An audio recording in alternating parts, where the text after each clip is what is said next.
Vores verden er fyldt med mennesker, nærmere bestemt mere end 7 milliarder individer, som alle er helt unikke, både af udseende og personlig karakter. Der kan være mange grunde til folks forskelligheder, men alle medfødte egenskaber er defineret af folks genomer. I dette program undersøger vi, hvordan den røde hårfarve nedarves, og for at lave denne undersøgelse har vi fået hjælp af Amalie Overgaard. Hun er en rødhåret pige på 18 år, og for at undersøge grunden til hendes røde hårfarve, må vi have fat i Amalies forældre og deres genotyper og fænotyper. Forskellen på genotype og fænotype er, at genotyper er kombinationen af to allelle gener, hvor du får et fra hver af dine forældre. Fænotypen er den egenskab, der kommer til udtryk, altså det vi kan se. MC1R er det gen, der bestemmer, hvilken hudfarve og hvilken hårfarve man får. Hvis dette gen har en mutation, bliver man rødhåret. Denne mutation er sket på et vilkårligt tidspunkt i Amalies familie, men det kan ikke afgøres hvornår. Derimod ved vi, at allelen, der giver rødt hår, kun nedarves recessivt, hvilket betyder, at egenskaben kun kommer til udtryk, hvis man har to udgaver af det pågældende allel. Her kaldes genet for rødt hår lille r, mens allelen for andre hårfarver er dominant og kaldes store r. Så det betyder, at hvis man er rødhåret, har man genotypen lille r. Amalies mor har rødt hår, og det kan konkluderes, at hun har genotypen lille r. Hendes far har brunt hår, men må være bærer af genet lille r, da Amalie har rødt hår. På verdensplan udgør rødhåret 0,5%, det vil sige 1 ud af 200. Det ses dog mest i det nordlige Europa, hvor de i Skotland er omkring 19% rødhårede.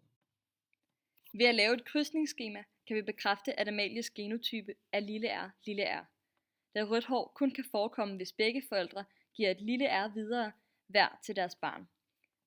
Amalie må altså have fået et lille r fra hver sine forældre, da hun har rødt hår.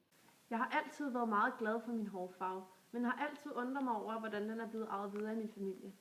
Det her biologistuderende interesserer det mig rigtig meget, så derfor har jeg selv undersøgt lidt om, hvorfor jeg har fået denne hårfarve. Hvis man kigger på min stamtavle, så er det kun min mor og jeg, der er rødhåret. Jeg har undersøgt, at der kan være 2 former for nedarvning i generne. Autosomal og kønsbunden nedarvning. Mennesket består af 23 kromosomper, altså alt i alt 46 kromosomer. Egenskaberne, der binder sig til de første 22 par, nedarves autosomalt.